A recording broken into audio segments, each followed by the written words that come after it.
अब भैया नरकों में भागवत जी में 28 प्रकार के नरक हैं।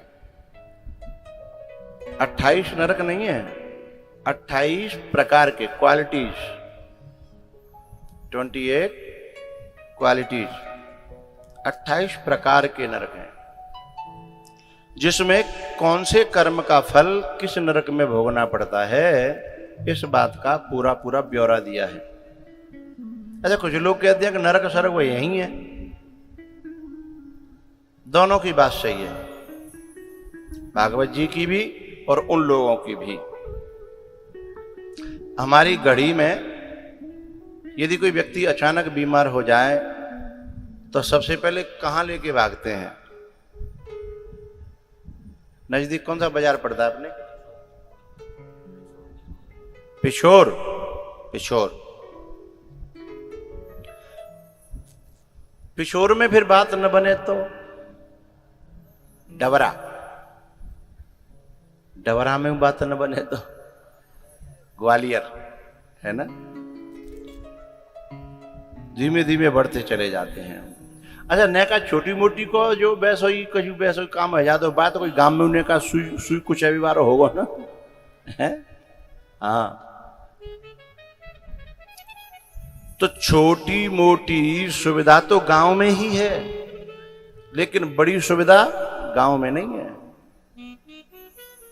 ऐसे ही छोटे मोटे नरक को भोगवे की जो सुविधा है वो तो यही धरती पे है, पृथ्वी लोक पे है।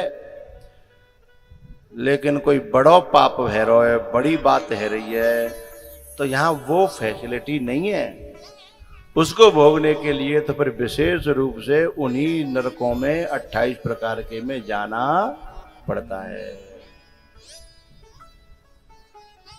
छोटे मोटे पाप की सुविधा है यहाँ केवल अपने मृत्यु लोक पे। जैसे घड़ी में छोटी मोटी बीमारी की सुविधा है, तो यहां नरक नहीं है, नरक का थोड़ा सा ट्रेलर है। क्या? नरक का ट्रेलर है। लेकिन जब ज्यादा परेशानी आती है, ज्यादा पाप होता है, तो फिर यहां से रेफर कर दिया जाता है कि जाइए अंधतामेश्वर में, बोले रौरव नरक में, है पुंग नामक नरक में। जो अपने माता पिता के साथ गद्दारी करता है उसको पुंग नामक नरक में जाना पड़ता है। जो व्यक्ति किसी का लेकर के देता नहीं है, बड़ी देर में समझ में आई तुम्हारे? ताली जो है 3 सेकंड बाद बज रही है। नेटवर्क स्लो चल रहा है क्या? हाँ? जो व्यक्ति इस मानसिकता का हो जाता है कि कितनों कर्ज ले देनो तो हो रही है, लेता रहता है, खा के मर जाता है, उस व्यक्ति को पहले तो घोर नरक में जाना पड़ता है, लेकिन लौट करके जब आता है छोटा मोटा बचता है। जैसे ग्वालियर ले गए या डबरा ले गए, फिर वो इंजेक्शन लगा के बोतल चढ़ा के फिर कहते अब घर ले जाओ, ये दवाई वहीं खाते रहना, थोड़ा सा उपचार तुम वहीं कर लेना। ऐसे ही छोटे मोटे जो पाप रहते हैं उनका भुगतान फिर लौट के यहीं होता है। कैसे? एक बार मैं गुरुजी के साथ में 20 साल पहले की बात है,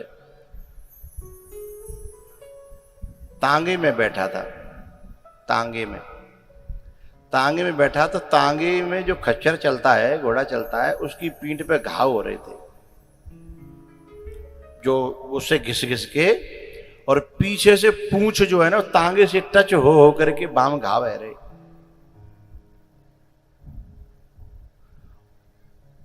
और वो तांगो जो होता है ना, बाम में न को सवारी यदि इतने है गई तो वो खच्चर ऊपर उठ जाता है, हैं?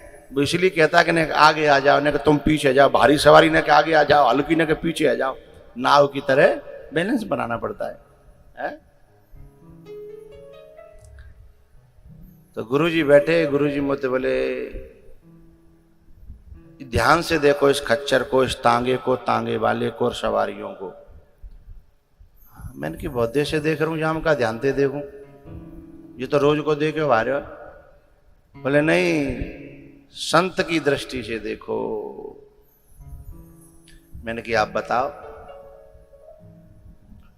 बोले ये खच्चर है ना, पहले जन्म को या तांगे वाले को पड़ोसी है। मैंने कहा सही में? बोले हाँ, इस तांगे वाले का पड़ोसी है और इसका कर्जा खाके मर गया है। जो ज्यादा कर्जा था उसको तो ये चुकाया ऊपर नरकों में, लेकिन थोड़ा बहुत बचा है ना, अब उसको यहां चुकाना पड़ रहा है। आकर के ये इसका घोड़ा बन गया है। जब तक पाई पाई चुका नहीं देगा तब तक न मरन देगो और न जा जीवन देगो। ऐसे घाव होते रहेंगे, पिटतो रहेगो और टंगतो रहेगो।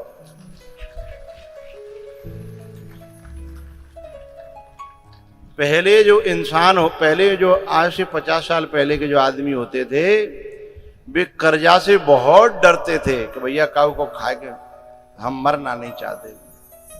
और यदि अंतिम समय पर लगती कि हम मर जाएंगे तो बालकन ते बुलाए कहा कहते सुन बेटा 250 रुपया बाकी हैं, दे दियो, जरूर नहीं मोह भोगनो पड़ेगा। 350 बाकी हैं। पहले इतना ही कर्जा होता है बहुत बड़े हैं। और सुने 55 रुपया बाकी रह गए हैं। हाँ कर दे मोते। बेटा कह दो हाँ पापा मैं चुका दूंगा।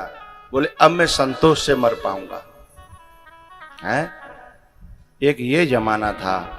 उन्हें पता था कि क्योंकि अवश्यमेव भोक्तव्यम कृतम कर्म शुभाशुभम, कर्म का फल तो कभी नष्ट होता ही नहीं है, भोगना ही पड़ता है।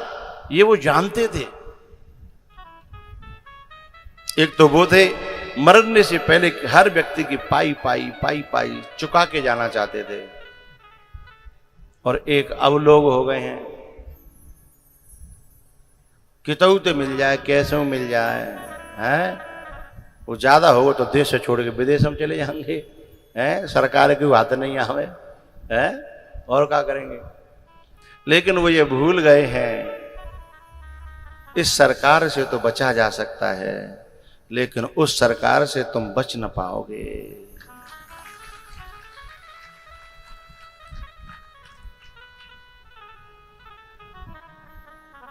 जो नारी अपने पति को धोखा देती है, माँ बाप को धोखा देती है, उनकी आंखों में धूल झोंक करके नाजायज अपने शारीरिक संबंध बनाती है, नाजायज अपने मन को कहीं और लगा देती है, उन्हें 2 प्रकार के नरक तय किए गए हैं। एक अंधतामिश्र नामक नरक और एक रौरव नरक। अंधतामिश्र नामक नरक में एक पीतल का पुरुष बनाया जाता है नग्न, और वो आग में गर्म किया जाता है। और आग में गर्म किया हुआ वो पीतल का जो पुरुष है एकदम लाल जब आग से हो जाता है, उससे उस नारी को चिपका दिया जाता है। वो चीख चीख करके उस कष्ट को भोगती है। और ऐसा कोई एक आध बार नहीं होता, 100 बार भी नहीं होता, 1000 बार भी नहीं होता। जिस प्रकार का जो उसने कर्म किया है उसका हजारों गुना ब्याज, चक्रवर्ती ब्याज लग करके मिलता है।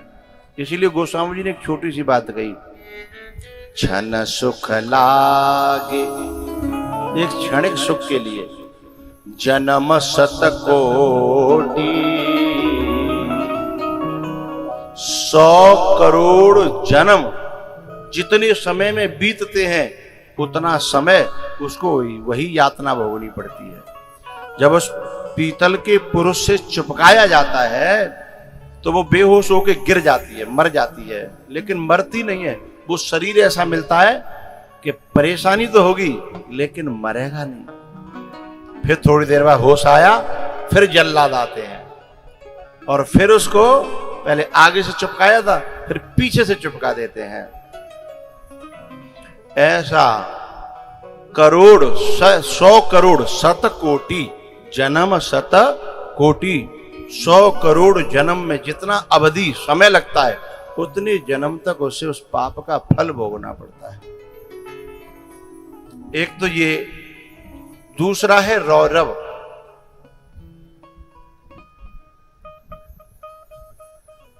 जो नारी अपने पति से कलेश करती है, कलेश में रखती है, अपने पति को सताती है वाणी से, क्रिया से। अब तो इन बातों को लोगों ने एक पोप लीला समझ करके नॉर्मल समझ लिया है, लेकिन सिद्धांत कभी मिटता तो है नहीं भैया। इसलिए पति को सताना, परेशान करना नॉर्मल बात हो गई है।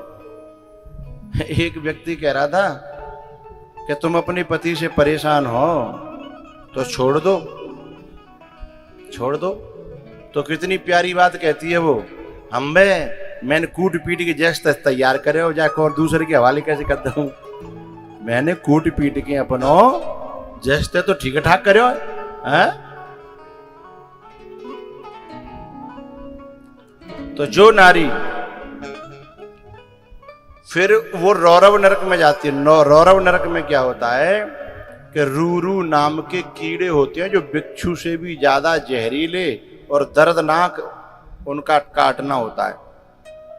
और उसमें जो है ना कुंड भरे रहते हैं। ये हमारा जो मवाद होता है ना, मवाद फोड़े से निकलता है और कान से जो बहती है सर बदबूदार, उनके कुंड भरे रहते हैं। उनमें डाल दिया जाता है उस नारी को, और उसमें डाल करके फिर उन कीड़ों को छोड़ दिया जाता है। वे खाते हैं, निकलने का कोई रास्ता रहता नहीं है। वो तड़पती है, अब डूबती है, उछलती है और हाहाकार करके बेहोश हो जाती है।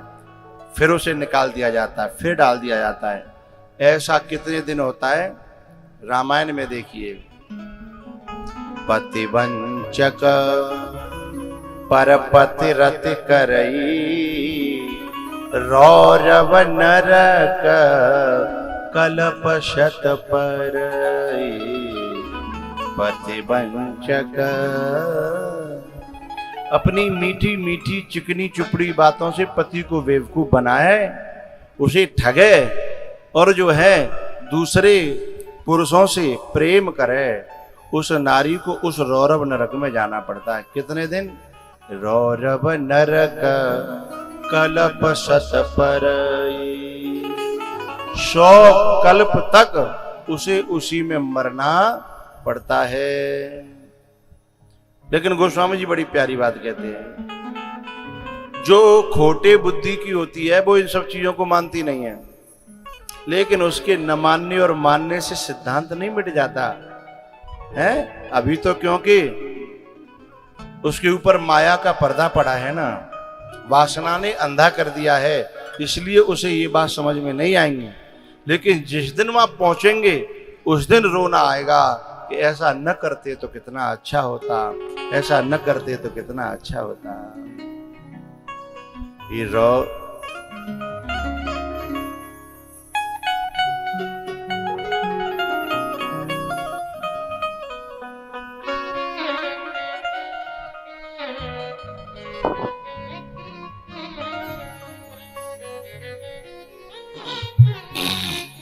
तो ये जो 28 प्रकार के नरक है ना,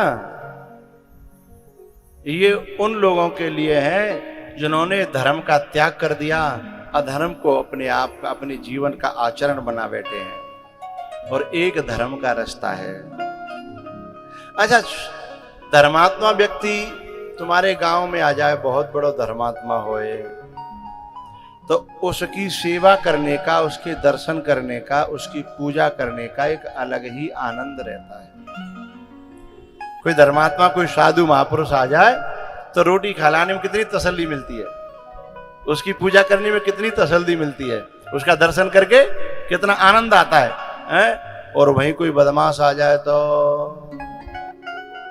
खून जल जाता है।